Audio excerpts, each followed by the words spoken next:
Olá, meus irmãos e irmãs de Ideal Espírita, vocês amigos e amigas que nos acompanham aqui na página Estação da Luz Espírita, muitíssimo obrigado mesmo pela sua companhia. A nossa página Estação da Luz Espírita não tem fins lucrativos, o objetivo é a divulgação da doutrina espírita. E é por isso que nós reunimos aqui esta sede de matérias espíritas para que possa atender às suas necessidades, estudo, lazer, pesquisa.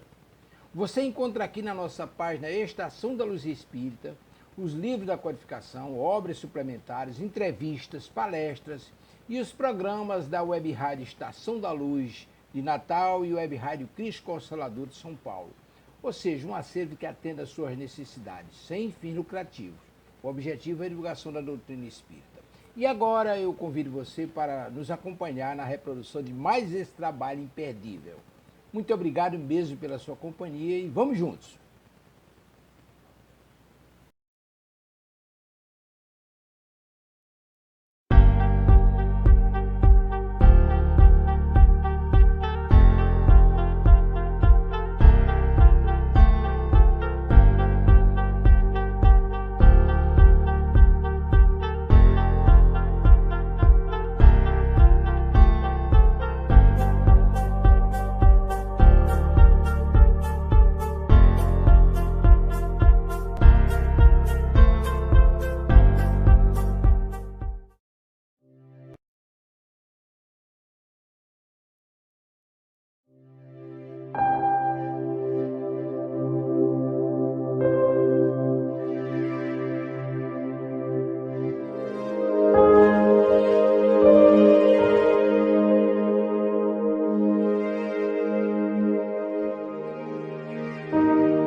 Sem microfone não, né? Bom dia a todos.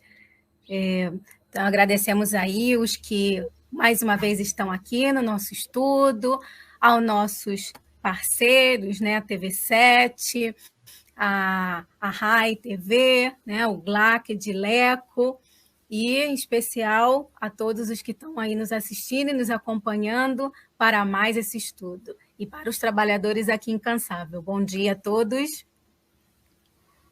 Bom dia. Bom dia, querida. Bom dia a todos. Bom dia a todos. Vamos lá, então, para o nosso evangelho, Amália? Sim. Então, vamos lá. Muito bom dia, queridos companheiros. Vamos mais um dia de estudo. E, como sempre, vamos ao nosso evangelho, que é esse roteiro seguro, organizador, direcionador de nossas mentes.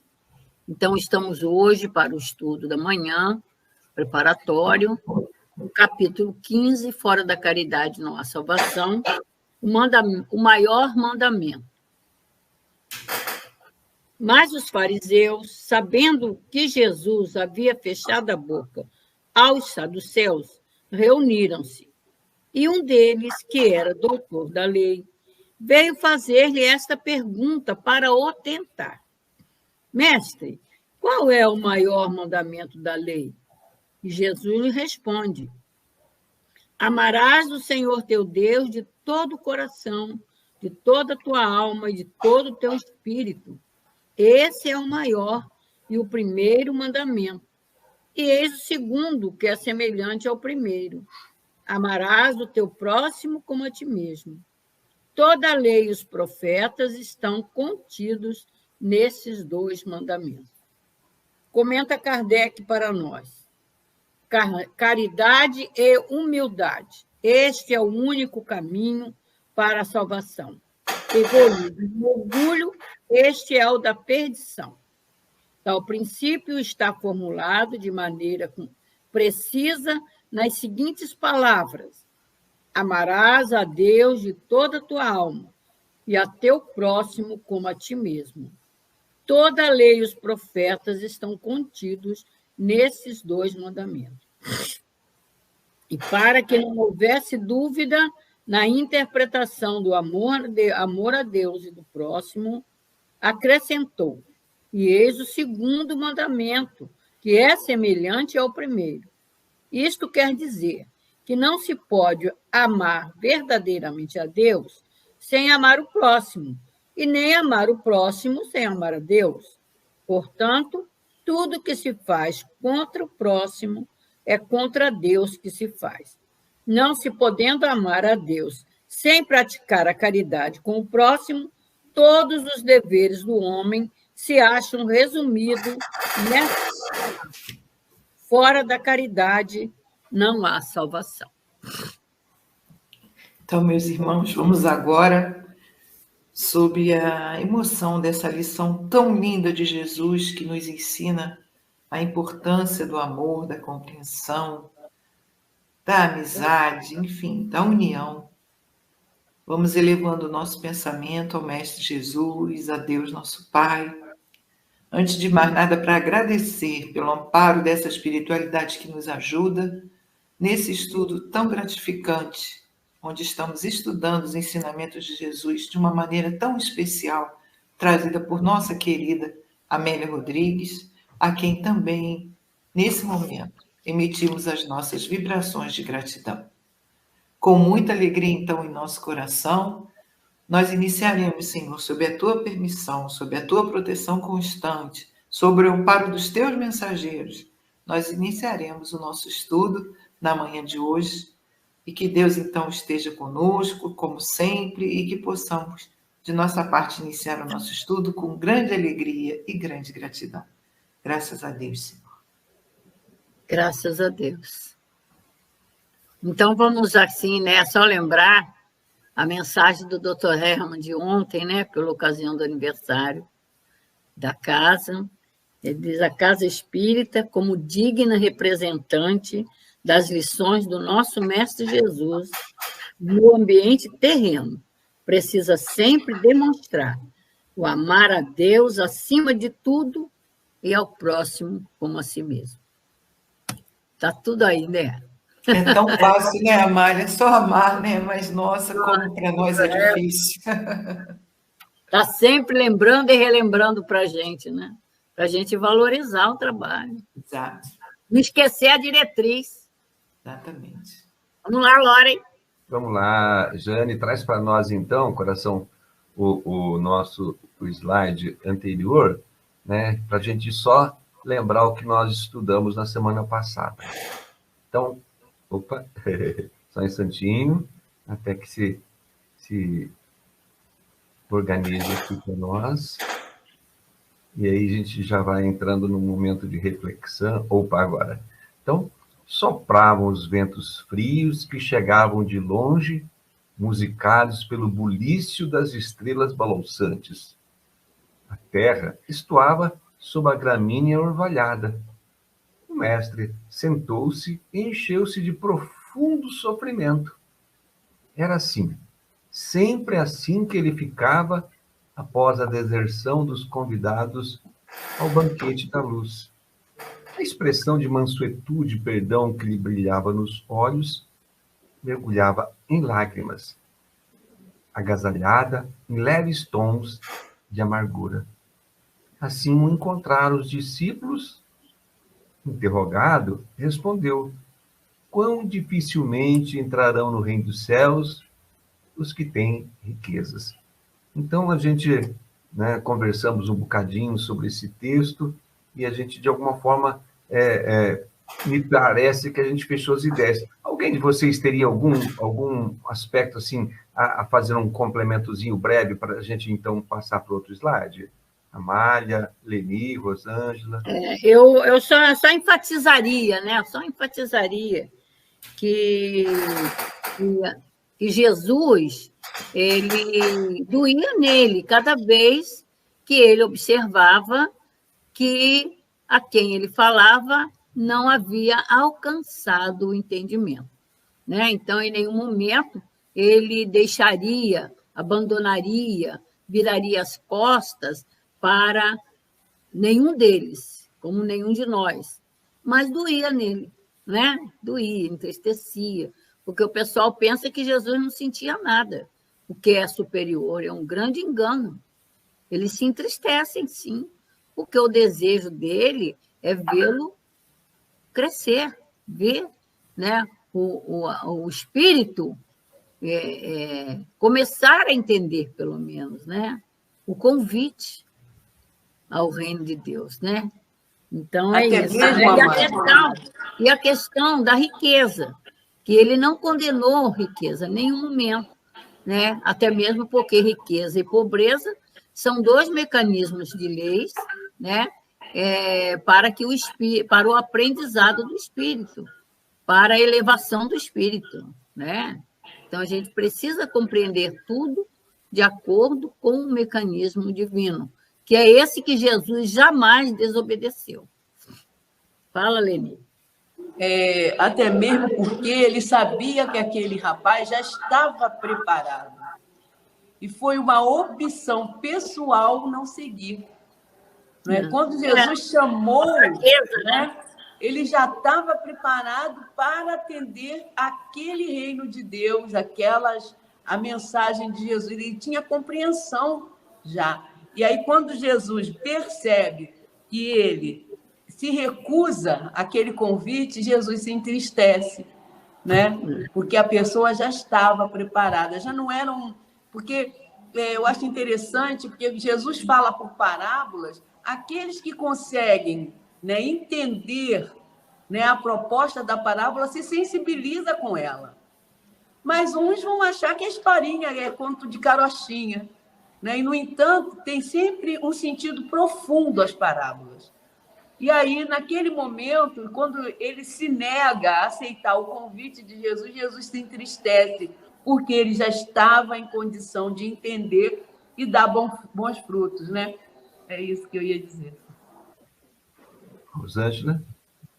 Eu lembrei agora, a Aline falando, que as pessoas realmente pensam que as parábolas foi uma maneira infantil de Jesus colocar. Mas, na verdade, eu já até ouvi você comentando sobre isso, Amália, que as parábolas todas falam da vida futura, né? Todas falam da imortalidade, todas têm um ensinamento muito profundo, muito rico, que a gente precisa aprender a ouvir. O trabalho pedagógico de Jesus, né? Oi, perdão, não entendi. Ainda mais... O trabalho pedagógico. Sim, a forma como Jesus... E é como a gente vê nas situações em que a gente quer explicar a alguém alguma coisa, a gente fala de uma forma mais simples, mas o conteúdo está ali. É só a gente saber olhar que a gente vai ver o quanto Jesus foi... sábio. Até bondoso. Era sábio. Sábio e até bondoso para nos ajudar a entender. Né? Depois, com a doutrina espírita, as coisas foram colocadas de forma... que é a terceira revelação, que é o Consolador Prometido, por isso eu estou citando a doutrina. Por isso, o doutor Erma diz que o centro espírita é onde nós vamos ter, de forma mais detalhada, os ensinamentos, e eu diria até mais correta, não que as pessoas façam sem a correção, mas é por conta do entendimento que o plano espiritual trouxe, quando ele começou a trazer suas mensagens para nós, quando começou lá atrás com Kardec juntar aquilo tudo, que houve aquela invasão organizada, como a Helena de Fátima sempre gosta de lembrar, do conceito cristão através da doutrina espírita, realmente o centro espírita é o grande representante dos ensinamentos do Cristo no planeta, não há dúvida. A casa espírita, a doutrina espírita, que estuda realmente, né? Casa que estuda.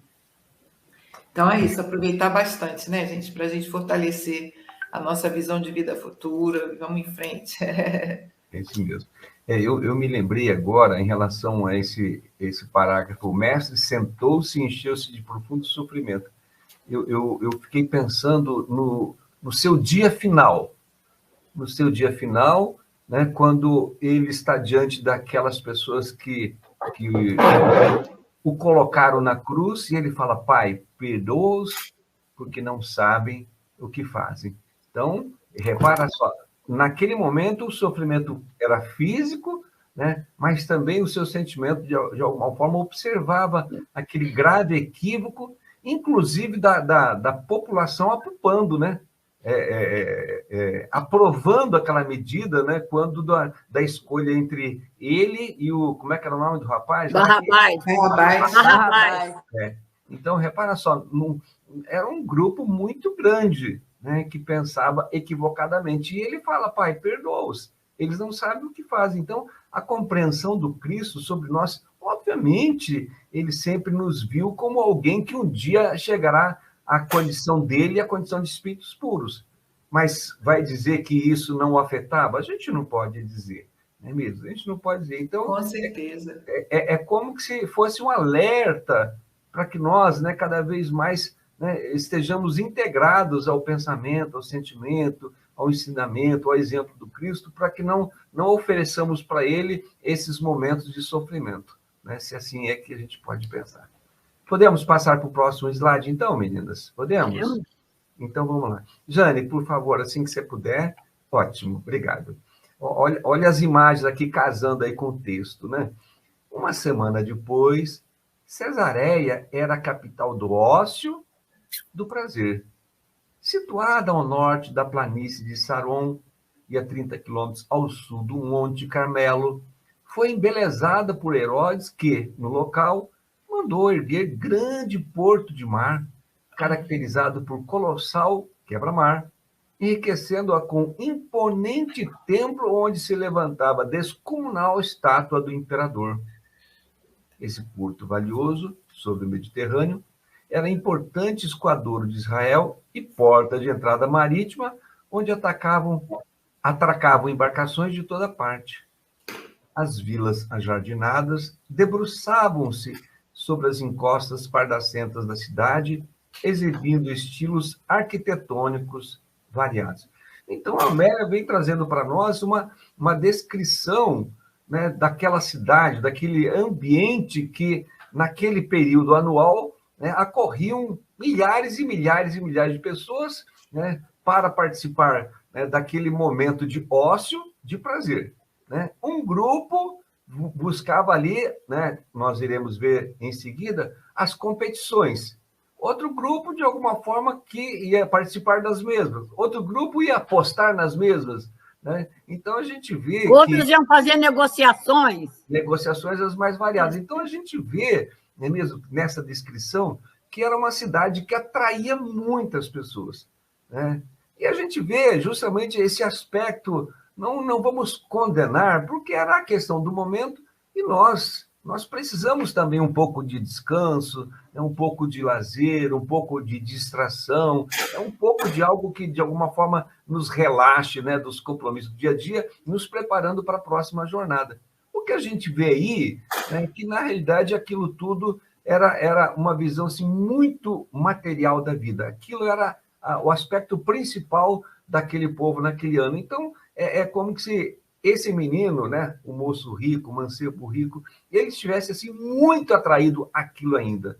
Né? A sua visão das coisas espirituais, né, ainda não enxergava que aquilo era uma coisa temporária, né, uma coisa finita, né, e uma coisa que poderia até trazer alegrias momentâneas para quem fosse o vencedor. Mas, de maneira geral, né, os perdedores sempre estariam entristecidos, e aquilo, no dia seguinte que terminasse as competições, no dia seguinte que acabasse o ócio e o prazer, né, a vida retornava à condição anterior da busca do novo ócio, do novo prazer, da nova diversão, né, daquilo que é material na vida da gente. Meninos, agora com vocês. Leni, Rosângela, Amália. Então, a Eu gente... estava pensando aqui que essa cidade era uma cidade totalmente voltada aos sentidos, né? Aos sentidos. Materialismo. Nada voltado para o lado espiritual, né? Para a parte espiritual. E esse jovem, né? Ele era muito jovem, né? Por ser jovem, estava voltado aos sentidos, né? A gente observa que a juventude, ela é sempre muito mais voltada aos sentidos do que, até mesmo por causa do corpo, né? Ainda, né? Então, esse sentido. Só que esse menino, ele já estava sendo chamado para outra etapa, né? Sair daquilo e mudar a etapa dele. Porque ele, como espírito, embora jovem, ele já era um espírito que podia dar um pouco mais dele mesmo, né? Então, a gente observa essa cidade aqui, né? Embelezada, né? Ainda, né? Eu fico assim imaginando, gente, porque se ela tinha flores, né? Tinha jardins, mas já reparou como é que hoje em dia a gente olha os jardins?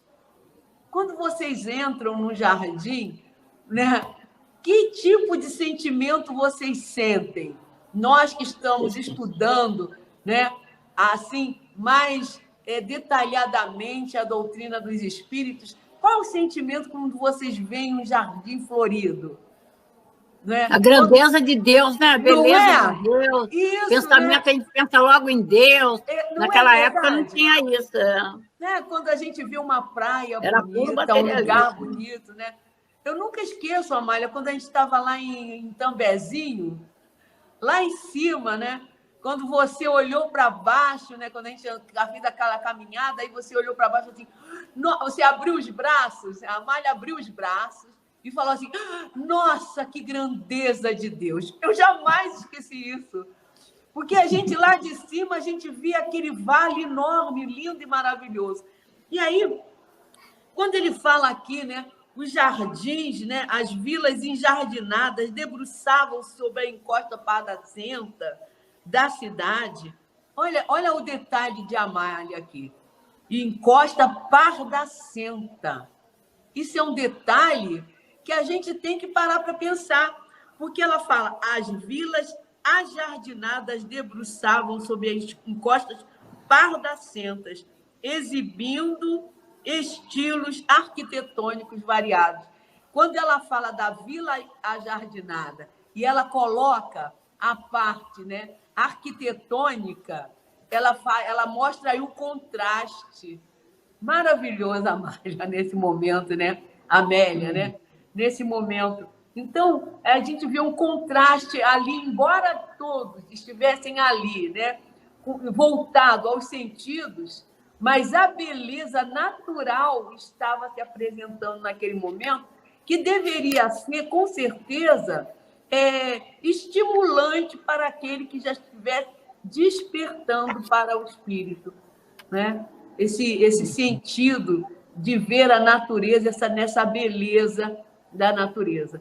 Uma vez eu estava indo trabalhar e aí eu vi um muro, né? Um muro enorme, mas do muro, de uma brecha daquele paredão, saía já um ramete, né? Ramete de uma árvorezinha, um ramete. Aquele paredão. Uma vida ali, né? Uma vida acinzentado, acinzentado. Aí eu fiquei olhando e falei assim, nossa, Deus aproveita tudo para florescer. Então, aí o pensamento que me veio, mas por quê? Eu podia ter pensado assim, nossa, atrapalhando, né? Olha só que coisa. Mas não, quando a gente começa já a refletir sobre o espírito, a gente vê em cada florete, em cada florzinha, uma obra divina. Então, a Amélia, ela coloca esse sentido no meu entender, aqui para a gente, né? Embora os arquitetônicos estivessem muito lindos, mas o jardim dava outro sentido à proposta, né? Então, a gente vê aí a materialidade, né, na cabeça deles. Eles não tinham não se voltavam para Deus, para essas... Até mesmo porque a visão de Deus para eles era aquela que Moisés tinha ensinado, né? Então, não se voltava para essas belezas. Mas o que eu observei aqui, eu acompanhei a lição que o Lore indicou lá do Contos Desses de Outra Vida, a lição que a Aline trouxe, e tem aquela lição do jovem e o amor. Então, são vários ângulos, né, que a gente vai percebendo dentro de uma situação relatada por Jesus, a condição do povo daquela época, né? Então, a gente vê a grande luta de todos eles, mas tudo voltado a interesses mesmo dali da vida material, aquelas brigaiadas todas, né? Aquelas disputas todas. E a gente vê, até no relato do Contos e Contos, por Irmão X, esse jovem, que, segundo o relato lá, ele já tinha mais ou menos 40 anos. E é relatado por Salomão no plano espiritual, né?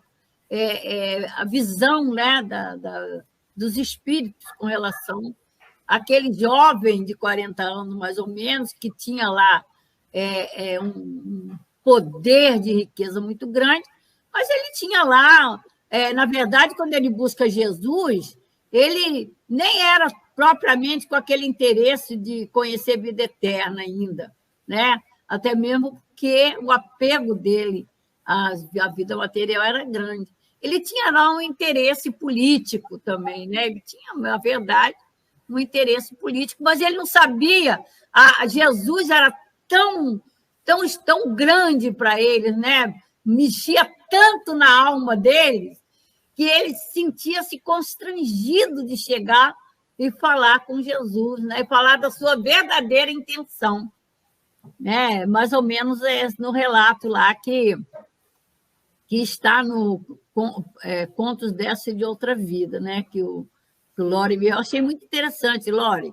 E é com relação a esse ponto mesmo, o mancebo rico, o moço rico, porque isso tem uma significação tão grande até hoje na alma humana, porque o amor ao bezerro de ouro, como está no capítulo 20 do Evangelho, ainda é real, né, na nossa vida, né? Então, é muito interessante. São as grandes lutas de partido, né?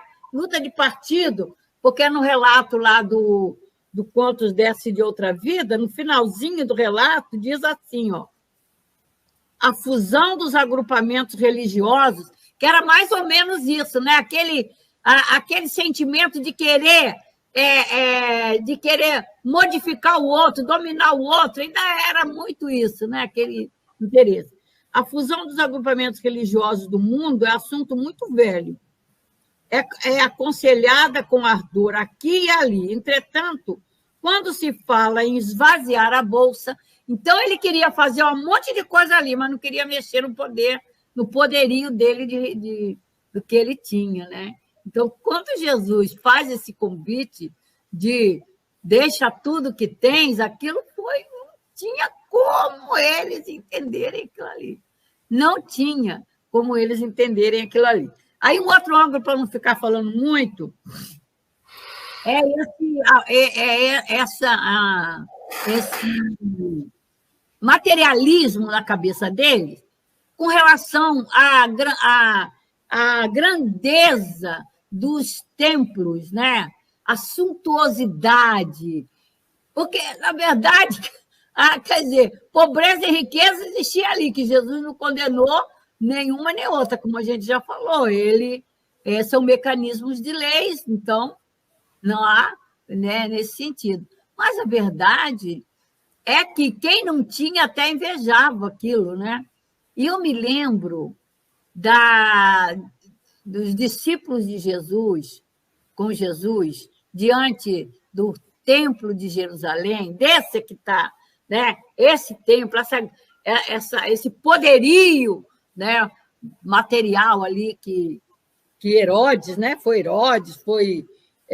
aqueles grandes imperadores lá fizeram questão da suntuosidade. O discípulo chegou para Jesus e falou: Senhor, veja, Senhor, que maravilha! Eles também não tinham cabeça para o mundo espiritual, não, né? Os próprios discípulos.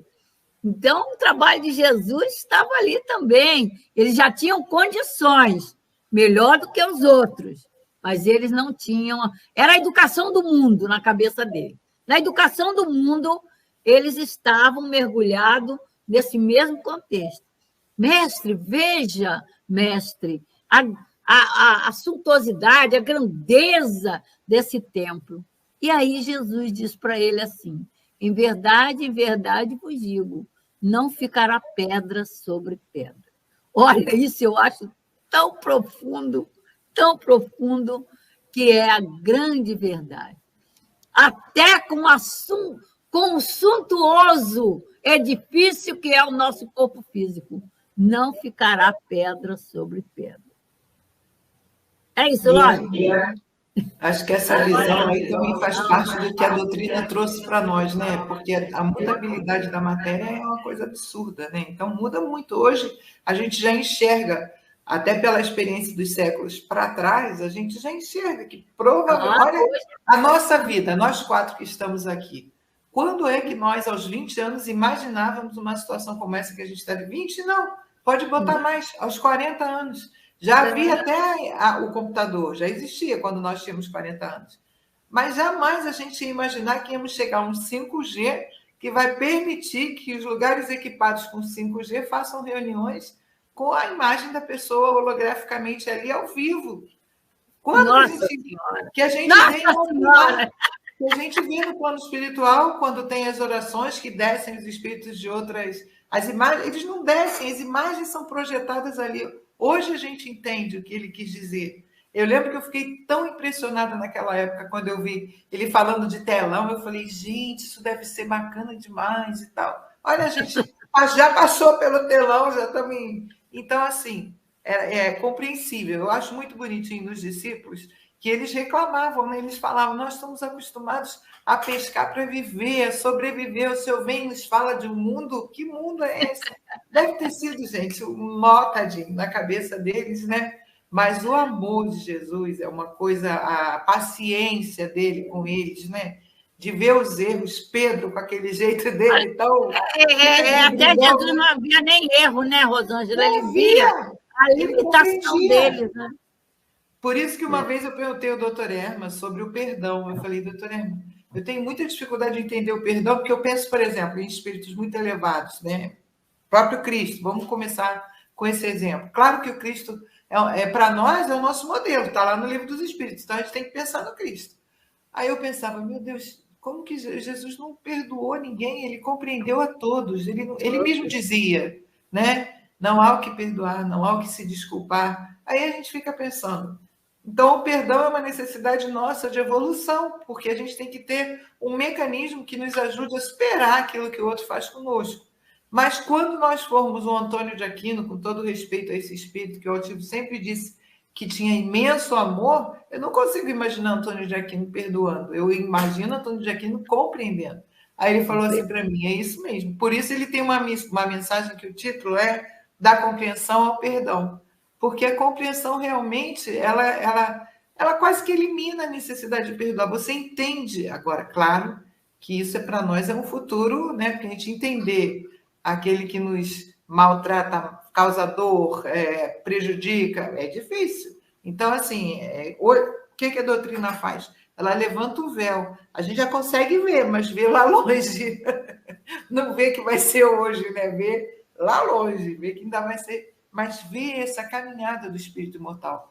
A doutrina espírita, quando coloca para a gente, como a Amália sempre diz, um mundo espiritual concreto, uma vida futura lógica, ela realmente descortina a vida do espírito para nós.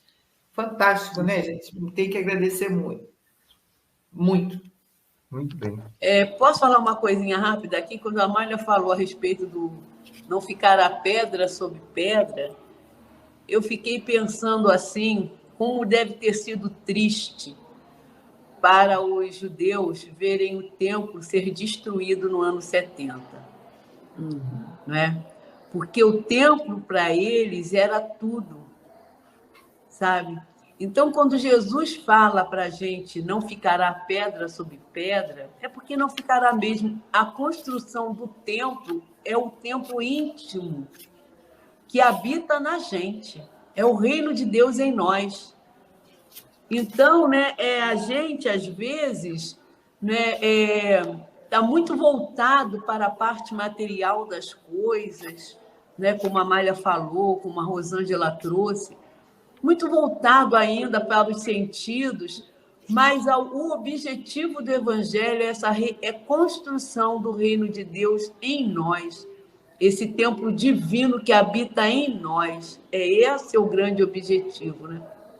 E foi isso que Jesus chamou o discípulo a fazer, né? Aquele discípulo, esse mancebo a fazer, a construção do reino nele, né?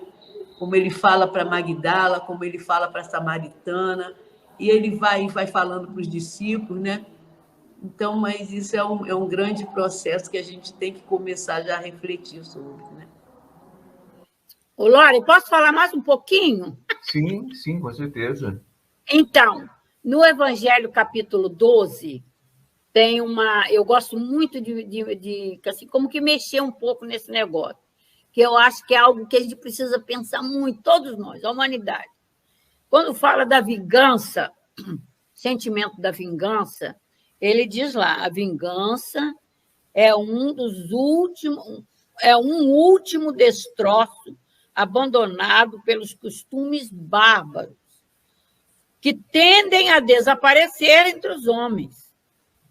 E aí ele diz, depois assim, ele diz assim, a vingança é uma inspiração funesta, tanto mais que tem como companheira assídua a falsidade e a baixeza.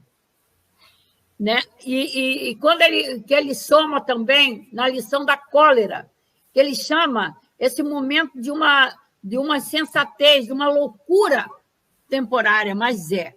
Então, o que eu quero falar?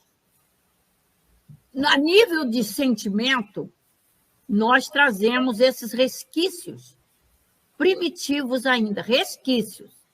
Né? Hoje a gente sabe que ainda tem vingança, ainda tem cólera, mas é num grau bem menor, porque a nossa tendência a aprender, né, o amor já está muito melhor do que lá naquela época. São resquícios da lei moral que carregamos hoje. Né? Por isso, lá no final da lição, ele diz assim, não, quer dizer, como me dói no coração saber que um espírita tem pensamento de vingança. Né? Por quê? Exatamente por termos esse conhecimento. Agora, da mesma forma é o apego às coisas materiais. Isso que a gente está vendo aqui, esse encantamento aqui por aqueles templos, aquela riqueza, o apego, a dificuldade de abrir mão das coisas materiais, nós carregamos muito resquício com relação a isso. Por isso, lá o trechinho que eu li lá do Contos dessa e de Outra Vida. Tudo muito bem, mas falou em mexer no bolso, é escorpião conserta. Com certeza, né? Escorpião no bolso. Né? Ainda são resquícios dessa era. Resquícios dessa era. É o que nós precisamos trabalhar. São os dois ângulos, né? Do sentimento, né? Relativo à vingança, a ódio, perseguições, né? Que é o moral, e o apego às coisas materiais, esse terreno. Por isso o Evangelho é toda uma lição de desapego. Todas as lições. É isso, meu amigo. Vamos lá. Então, podemos continuar, Jane, por favor. Traz para nós o próximo slide, que vai trazer para nós também reflexões interessantes aí. Uhum. Então, vamos lá. Essa imagem é bem interessante, né? Essa imagem sobre Cesareia. Tempo, né? Muito interessante. Vai ver que eles usaram drone, né? Provavelmente, né? Então, pelo seu clima agradável, tornara-se residência oficial dos procuradores romanos em Israel. Tamareiras onduladas pelo vento adornavam as ruas e odores exóticos misturavam-se no ar varrido pela maresia. As anêmonas escarlates ou lírios do vale, o narciso branco ou rosa de Saron, misturavam-se na planície. Os festins de Cesareia pretendiam rivalizar com os de Roma, atraindo aficionados até mesmo da metrópole longínqua. Ao som alegre de trompas e fanfarras começavam as festas públicas. Competições de bigas abrem as corridas ante a aflição de judeus, romanos e gentios que deixaram sobre as mesas dos cambistas pesadas apostas nos seus ases. Então, a gente vê aqui por esse relato, né, ainda continuando, né, pela maneira assim tão interessante, né, que Amélia Rodrigues traz para nós essa visão. E o slide, assim, muito bem, né, construído também com essa imagem, faz a gente ver que, na realidade, a cidade era uma bela cidade. Né? Repara só, rivalizando com Roma. Na realidade, ela rivalizava também com Jerusalém, apesar de que Jerusalém não oferecia essas características de beleza, suntuosidade, né? Essa atração de jogos, né, que Cesareia oferecia. Ela foi construída justamente para oferecer, né, para esses principais de Jerusalém e de outros lugares um refúgio para os seus passeios, para as suas férias, para os seus descansos, e oferecia também um conjunto de outras atividades. Então, é como estávamos falando, né? Nada para o espiritual, nada para a vida futura. Mas a gente também tem que entender que era assim que as coisas funcionavam na época. Era a cabeça deles, era a condição espiritual deles. Então, eles não tinham condições de um alimento mais sólido. Era papinha mesmo. Era papinha. Por isso que Jesus fala em parábolas, porque as coisas, né, mais complexas, ele conversou em particular com seus discípulos. Ele não conversava as coisas mais complexas em público porque não iria entender. A gente vê essa questão do nosso amigo Nico, né, que vai conversar lá com Jesus sobre um assunto que para ele era incompreensível, que era a reencarnação. Então, a gente vê, na realidade, que essa visão da época de Cesareia, ela não difere de hoje muito, não. Não difere. Observe só, as grandes cidades no nosso planeta. Vou citar lá Paris, vou citar Londres, vou citar Nova York, né? Vamos ficar só nessas três. Né? O que é que as pessoas de fora vão fazer lá? O que vão fazer nessa cidade nas suas épocas de férias? O que elas vão fazer? Não é mesmo? Vão procurar algo... Não falar evangelho. Não, de forma alguma, né, Malha? De forma... Vão procurar entretenimento. Vão procurar... aqueles até que dizem assim, não quero saber nada de casa espírita, não quero saber nada de estudo, eu vou passear, eu vou conhecer, eu vou não sei o quê, parece que saiu do mundo. Então, isso aí, gente. Não parece não, mas é verdade. Amália, assim, sabe o que eu fico pensando? As pessoas aí de fora pensam que o espírita é ET, não é mesmo? Eu acho que sim. Porque a gente tem essa visão, né, das coisas do mundo, mas o foco nosso são as coisas espirituais. A nossa vida gira em torno das coisas espirituais, né? E o nosso aproveitamento, ele é uma coisa dos tempos, mas a gente fica batendo na mesma tecla do espiritual. Quer dizer, de alguma forma nós aprendemos, nós trocamos, nós dividimos, nós multiplicamos, nós passamos para frente. Então, esse aprendizado para nós, hoje, não é só para hoje, é um investimento para amanhã, um investimento para o futuro. Amália, assim, e amigas, meninas, amigos, eu tenho pensado muito, né, em qual será o nosso papel na próxima encarnação. Aonde estaremos reencarnados na próxima encarnação? Fico assim, sempre rindo. Eu rio muito, né? E esse riso não é um riso sarcástico, de deboche, não. Quando as pessoas pensam que vou falar nós aqui, tá, Amália? Nós. Que as pessoas pensam que nós vamos reencarnar na cidade do Rio de Janeiro novamente. Eu quero. Eu amo o Rio de Janeiro, eu quero. Mas é isso que eu ri. É isso que eu rio, porque bobinhos, tolinhos, ingenuzinhos. Eu quero o Brasil, eu quero o Rio de Janeiro, eu amo meu tolinhos, país. bobinhos, ingenuzinhos. Né? Fomos instruídos, fomos formados para ficar ali de novo, né? No mesmo tempo. Não. Só mais umazinha, Loren, só mais uma encarnaçãozinha aqui. Bobinhos, tolinhos, ingenuzinhos. Porque essa visão material, né, Leni, é essa mesmo, não é material. Mas quando a gente está lá no plano espiritual, a gente fala, Senhor, o que queres que eu faça? Me oferecesses a bênção de uma casa que me formou, né? Me criou enquanto espírito de uma forma em que eu sei qual é o objetivo da vida. Então, me coloque, Senhor, onde for melhor para mim, onde for melhor... Nós já carregamos conosco a marca do Leon Denis em nós. É isso, então, em qualquer lugar onde estejamos, o Leon Denis vai conosco. Por isso, a necessidade do templo, né? Porque um dia, dessa construção desse templo seguro dentro de nós, com as ideias que a gente já carrega, a gente já estuda, a gente já reflete, né? Porque isso é muito importante. É como você falou, né? Nós vamos um dia ser colocados aonde tivermos que frutificar o Evangelho de Jesus. E que a gente tenha sempre essa boa vontade no coração e carregue conosco esse sentimento. O Leon Denis vai comigo. Tudo que eu aprendi aqui tem que estar em mim, para que eu possa, ao sair daqui, levar comigo. Então, isso é muito importante, sabe? Para que a gente amadureça esse sentimento, para que a gente não fique, né?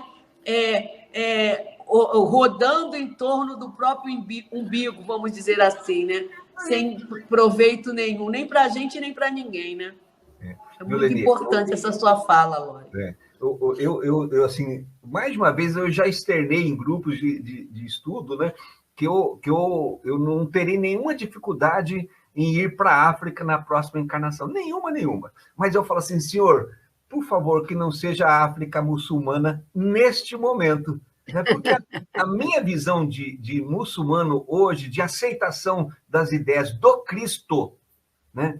E a aceitação das ideias espíritas, e o conjunto de pensamento deles, nesse momento eu tenho alguma dificuldade de me entrosar com isso. Mas se for necessário, a gente vai, não é mesmo? O trabalhador ele tem que estar disposto a oferecer a sua contribuição. Sabendo até que a gente não vai estar só, né, Lore? Oi? Repete, por favor. Sabendo até que a gente não vai estar só. Com certeza. Por mais difícil que seja.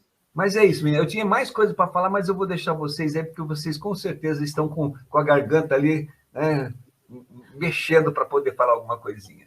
E jamais a lei ou os benfeitores vão fazer aquilo que está acima das nossas forças. Deus não coloca fardo pesado em ombros leves. Então, eu também tenho dito nos cursos, né? Presta atenção, valorizem o que vocês estão estudando, conhecendo, que o que nós estamos aprendendo com a doutrina espírita não é para ficar guardado no cofre do egoísmo das nossas mentes. É para nós entendermos que é uma convocação. É uma convocação. Jesus conta com quem está aprendendo um pouco para ajudar a levar o outro. Lembra que são milhões, trilhões de espíritos que existem no planeta e que está sob o comando de Jesus. Né? E Jesus, como tem aquele ensinamento, Deus ajuda o homem através do próprio homem. Nós temos que nos conscientizarmos disso e saber que o aluno que estuda e que aprende, ele tem como primeiro dever ajudar o seu irmão. E tem tido exemplo disso, né? O próprio doutor Bezerra de Menezes. Né? Lá, quando ele, com 9, 11 anos, ele já tinha todo o conhecimento da época, né? No caso, né, ele com 11 anos tinha pleno conhecimento de latim que já tinha condições de dar aula para os seus colegas lá, seus companheiros, né, na escola, assim como Kardec, que aprendeu com Pestalozzi. Então, esses espíritos, né, mostram para a gente, ó, tudo que você sabe, você tem que saber que é para ensinar o outro, para passar para o seu irmão, ajudar o seu irmão. Né? A gente tem alimentado isso com a ilusão da superioridade que a gente não tem, né? Do orgulho, a gente tem um orgulho, a vaidade de querer se colocar acima do outro e até enganar o outro, né? Para o outro não descobrir o pulo do gato, né? A gente fica com medo do outro tomar o lugar da gente.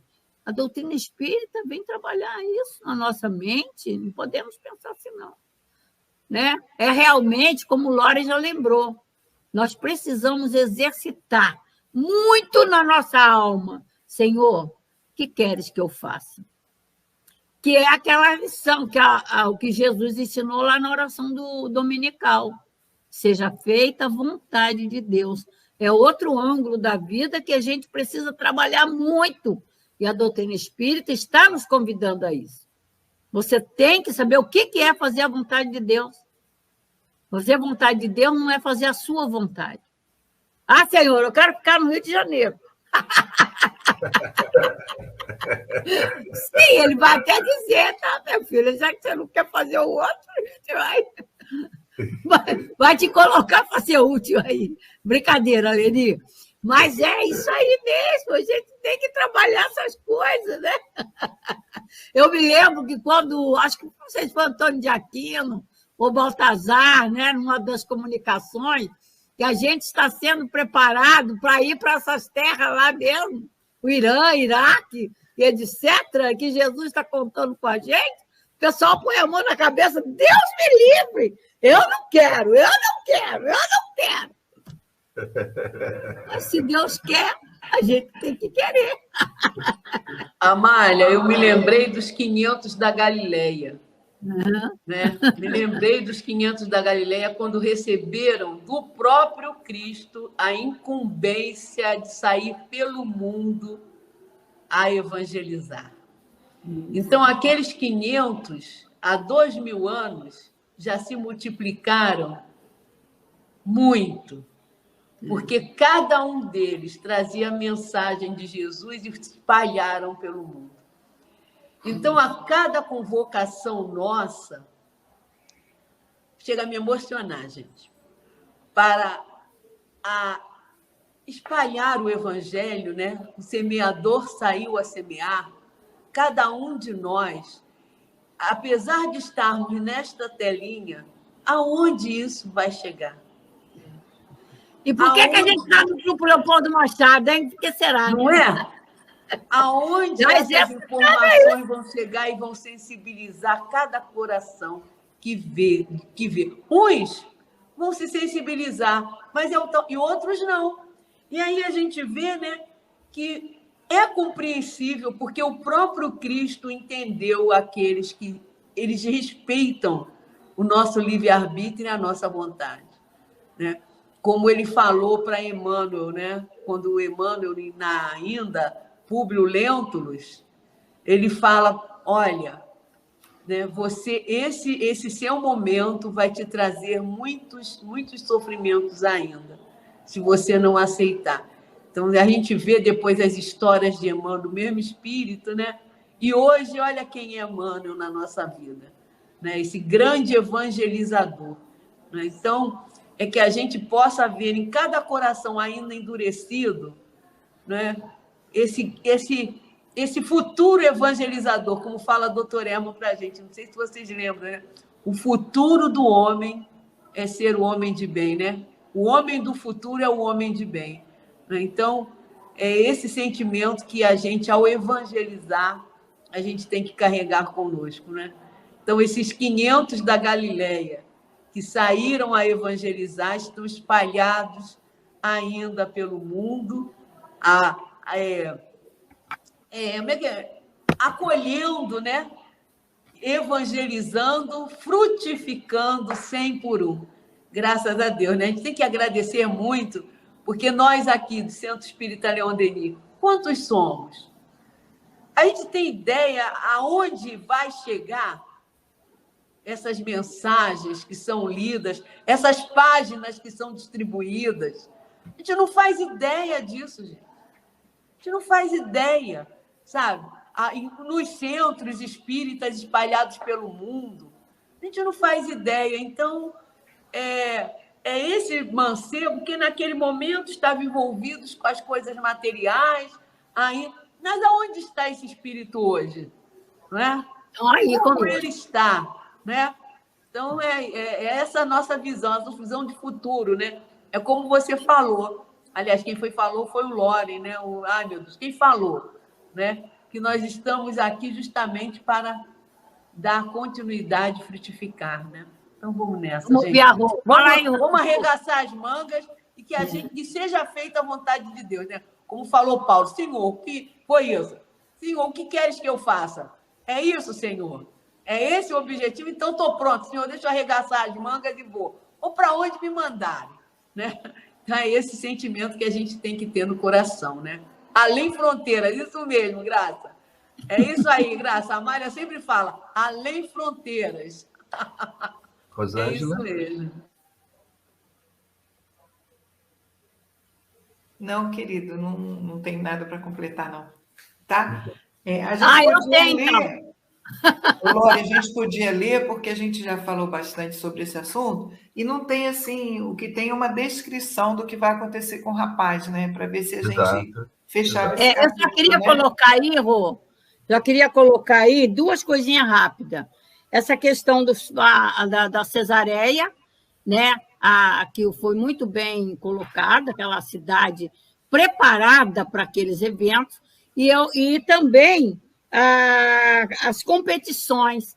Então, a gente tem aí, né, no nosso mundo, né, por exemplo, as competições do futebol, essa paixão dos homens. Foram construídos quantos e quantos estágios de futebol, fortunas gastas para construir em cada capital, né, do Brasil e do mundo, né, as capitais, esses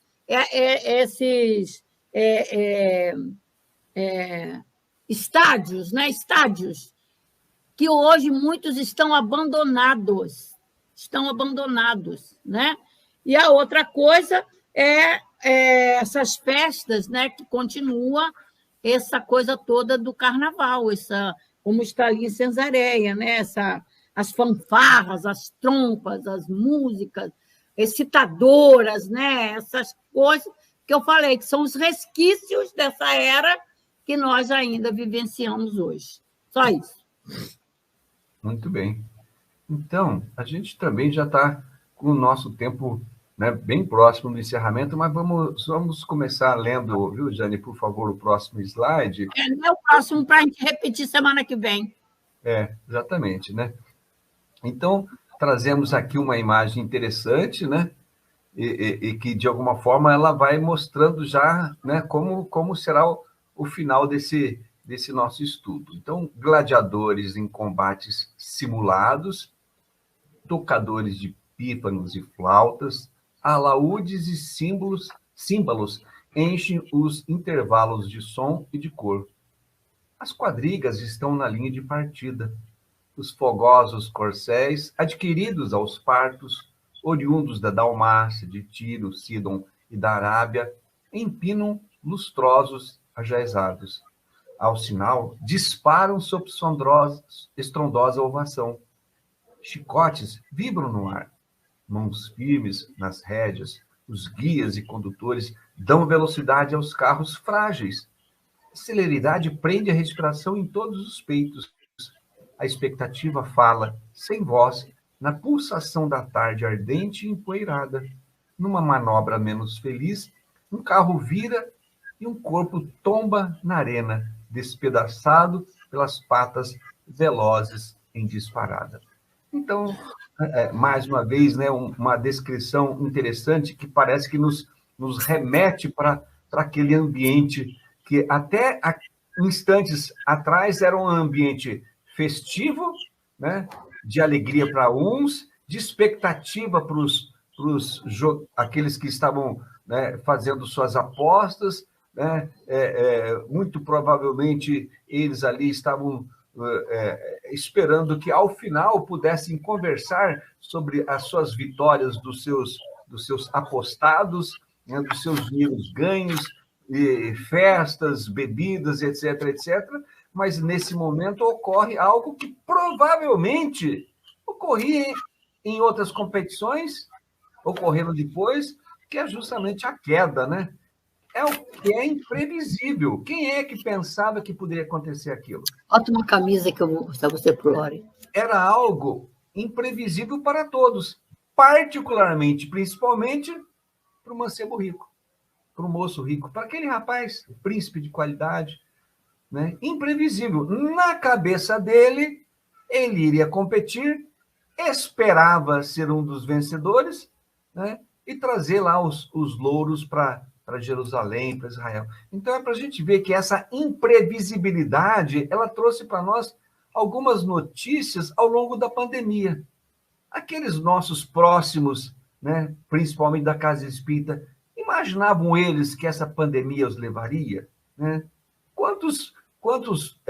Quantas pessoas assim em ótimas condições de saúde, atletas, etc., etc., da noite para o dia partem. Então, o texto ele nos convida muito, muito, muito à reflexão da importância do dia de hoje, né? Da importância da natureza dos nossos investimentos, né? Hoje, em vista do futuro. É como se nós, de alguma forma, víssemos aqui nesse slide, né, um relato do dia a dia das vidas, né, daqueles que, de alguma forma, ainda não perceberam a finitude, né, da presente encarnação. É óbvio que teremos muitas e muitas e muitas, mas nós não sabemos o dia de amanhã. Como nós não sabemos o dia de amanhã, né, olha a importância do aqui, do agora, do hoje, nesse conhecimento, nessa busca, no trabalho, né, vislumbrando o que seja de fato espiritual. Meninas, com vocês.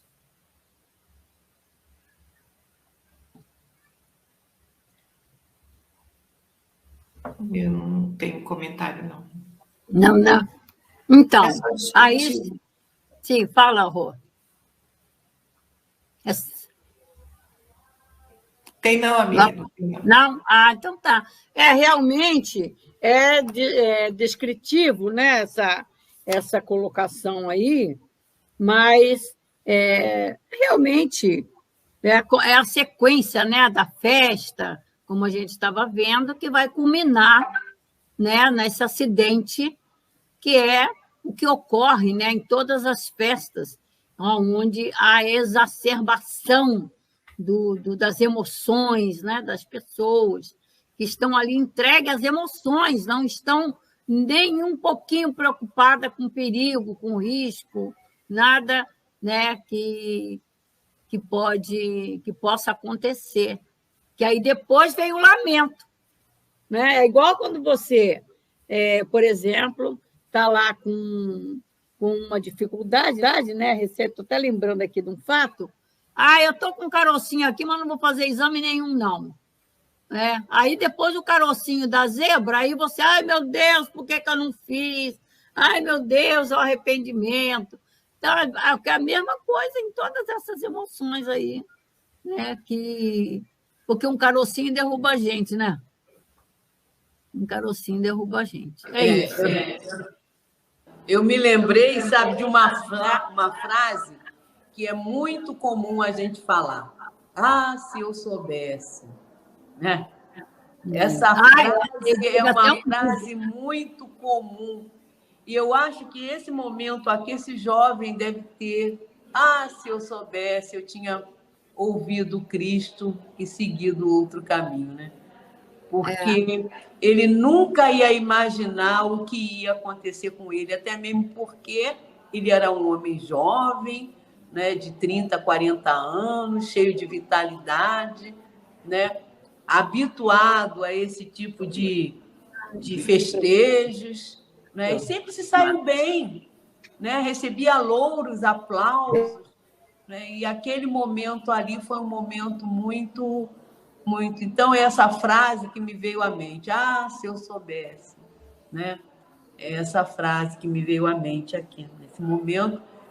E aí, realmente, às vezes, a gente deixa de tomar atitudes muito mais importantes para a nossa vida de espírito, para ainda voltados à materialidade que ainda carregamos, escolhemos outra coisa e aí depois iremos dizer: ah, se eu soubesse. Então, que a gente possa fazer melhores escolhas realmente, né? Liga o microfone, Amália.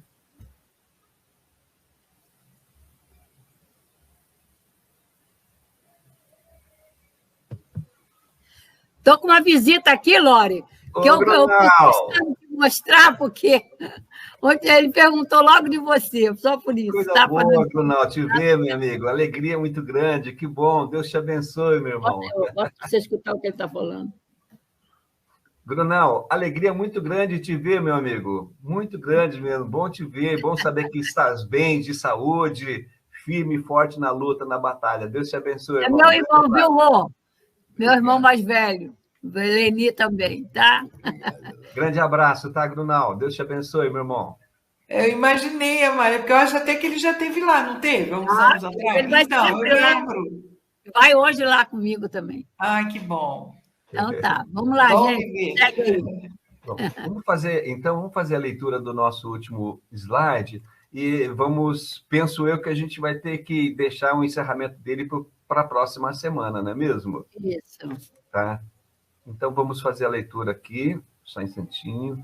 Então, concluindo aqui, o moço rico sente as entranhas abertas, o suor e o sangue em passas de lama, a respiração estertorada, enquanto escravos precípites arrastam-no da pista.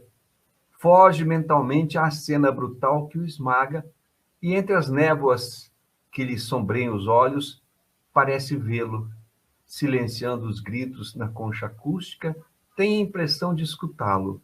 Renuncia a ti mesmo. Vem e segue-me, amigo. 2 braços o envolvem, veludosos e transparentes, apesar da face deformada e lavada pelas lágrimas, pelo suor e o sangue. Ele dá a impressão de sorrir. Pode colocar, então, como cenas do nosso próximo capítulo, né? É cena do próximo capítulo, Vamos fazer isso, até porque esse fecho ele tem reflexões assim interessantes para a gente voltar a ele, para poder dar um fechamento assim bem positivo. O que é ser acolhido por Jesus, né? Isso. Que a gente vai tocar muito nisso. O que é ser acolhido por Jesus? Por Jesus, isso mesmo. Que é o nosso papel de acolher os nossos irmãos. Isso. Então, seria bom, então, a gente já se encaminhando, né, para as nossas despedidas finais. Eu já agradeço a participação de todos que estiveram conosco, né, que Deus nos abençoe, aguardando a todos para a próxima semana. Muito bem.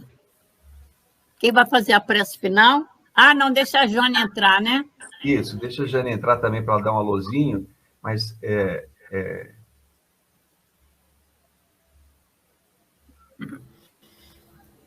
Pronto, já estou aqui. Deixo um abraço muito grande a todos, agradecendo esse maravilhoso estudo e convidando todo mundo, né, para o sábado que vem estar aqui para a gente dar continuidade a esse maravilhoso estudo. Sentimos falta de você não fez nenhuma colocação. É porque, como eu estou na técnica, Leni, e eu ainda tenho que me acostumar, eu me embolo, porque aí, senão, eu fico só no estudo e esqueço que eu tenho que colocar as mensagens. Mas eu prometo que eu vou aprender direitinho, e em outro momento aí eu consigo fazer as duas coisas. Tá. Um abraço a todos, uma boa semana, fiquem com Deus, vamos pensar muito no nosso Cristo, né? Caminhamos para Ele. Muita paz, meus irmãos. Eu que vou fazer a prece final, não é? Amália, liga o microfone. Isso.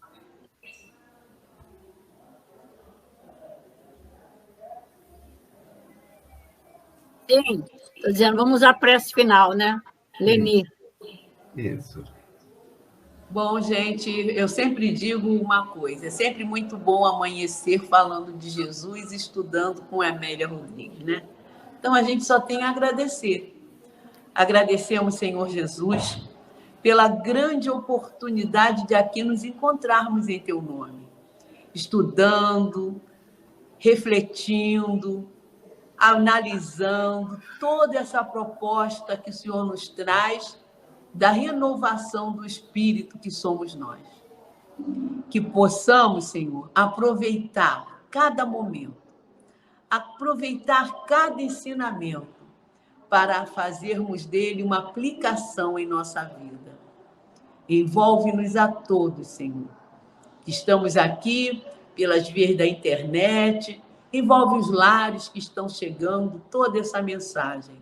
E que possamos sempre elevar o pensamento a Deus, Pai de todos nós, e dizermos: obrigado, Senhor, meu Deus, pela vida. E que Deus seja louvado em nossos corações e que a nossa querida irmã Amélia Rodrigues possa sempre nos incentivar ao estudo do nosso querido Mestre Jesus. Graças a Deus.